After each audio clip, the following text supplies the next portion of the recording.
Welcome to a Thursday here on Winning Begins at Home.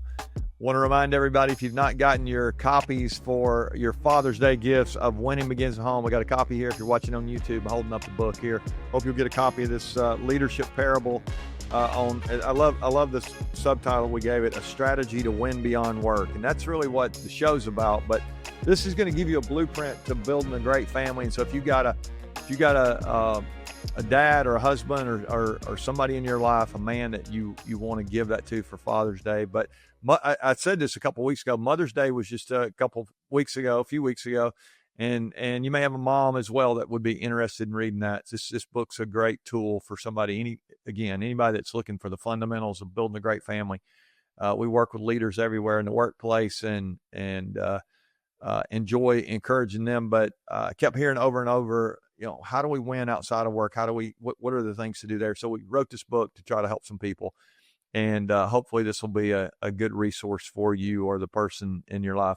I think it's a great Father's Day gift. So I hope you'll pick up a copy. You can get that anywhere you get your books. Winning Begins at Home. There's an audio version as well available. And so pick up that book. All right, today we were going to build on this conversation. We've been talking mental health this week. I gave you some things to think about the last few days about really our attitude, the things we can control on day one. And then we talked about the two types of hard, doable hard versus destructive hard. And then yesterday, the difference in failure and fragile. And I think they're different.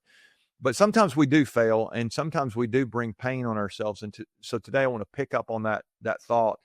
And I want to give you a concept today that I ran across from a guy named Martin Seligman, I believe is the way he pronounced his name. He wrote a book called Learned Optimism.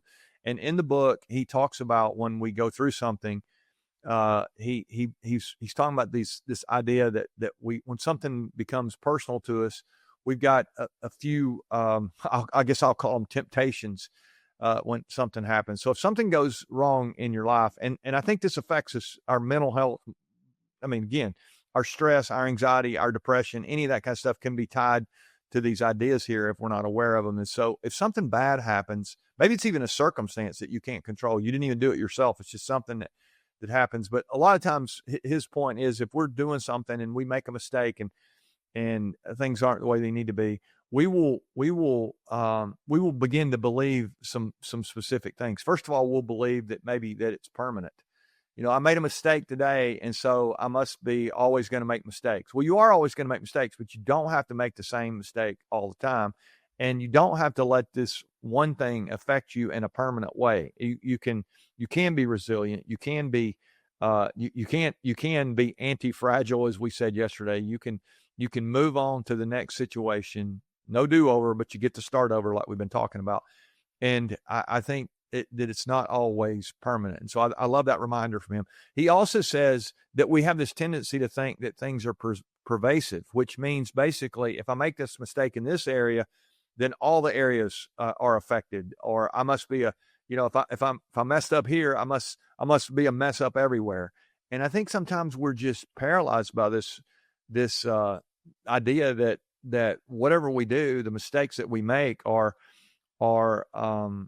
pervasive. They're just not gonna they're not gonna go away in any area of our life. And so I want to just encourage you today to acknowledge the mistake in whatever area it's in, but don't let that affect all the other areas of your life. I always say there's greatness in you, and I want to encourage you to not let something in one area affect all the areas. I think we have the tendency to do this. And then I mentioned there a moment ago, it's personal, and that was really kind of where he started. Is if we're not careful, something happens, we will take that personally, and I think the truth is people do things sometimes, and they really are, it's not a personal thing. They make mistakes too, and so it's an imperfect world that we live in, and so I think we have this tendency to, if something happens, we want to make it personal, and I'm not sure that's always the case. A few days ago, I was driving through traffic, and there was a little intersection I came up to, and I was taking a right turn onto a little street, and it was kind of a busy area, but there was a little break in the traffic, and this woman was driving up this hillside, and she was driving a little faster than I thought she was. Anyway, I thought I got to the stop sign first. I turn in front of this lady, and we're sitting. I mean, the traffic's not even really moving, other than she's sort of, I'll say, barreling up this hill. That's what it felt like to me. And I had sort of already turned in front of her when she got to where I was, and this woman just lays down on this horn and she starts screaming at me. And I mean, I say screaming, I assume she's screaming. I couldn't hear her. She's in her car. And it's an elderly lady. I say elderly carefully because I'm pretty old myself. And there's somebody riding with her, and you can just read her lips, that she's just, I mean, she's literally cursing me. And I'm thinking, oh my goodness, this is crazy. Now, let me say, if the lady's listening, probably not, but if the lady's listening, I didn't do it. I didn't turn in front of her in a personal way. In fact, the traffic was just kind of moving one at a time, and I'm not going to judge her driving, but I'm also not going to take personally the fact that she's screaming at me. It's like, that's her choice. I can't control that. And so, there's going to be situations that happen in your life. You're even going to make mistakes, and people are going to react in a certain way, and you're going to have this tendency to take it personally if you're not careful. And so I'm going to encourage you today to make sure that when something happens, it doesn't always have to be personal. It's probably not going to be permanent, and it's definitely not pervasive. It's not your whole life. And so let's learn from, this learned optimism. I like that title. Let's make sure that we continue to have the right attitude, looking ahead, knowing that we really can make some progress. So if there's an area in your life right now where you've taken it personally, or you've made it permanent or pervasive, maybe today would be the day that you could say, I can shift my mindset. Really, that's what mental health is about, is having the right mindset in a lot of ways. And again, I said all week, I'm not a doctor. I understand people, some of you listening maybe have stuff that you need help with way beyond the scope of this show. But I think sometimes we have stuff in our life that we can allow to affect us, that we actually do have control over. We don't need an expert to help us with that.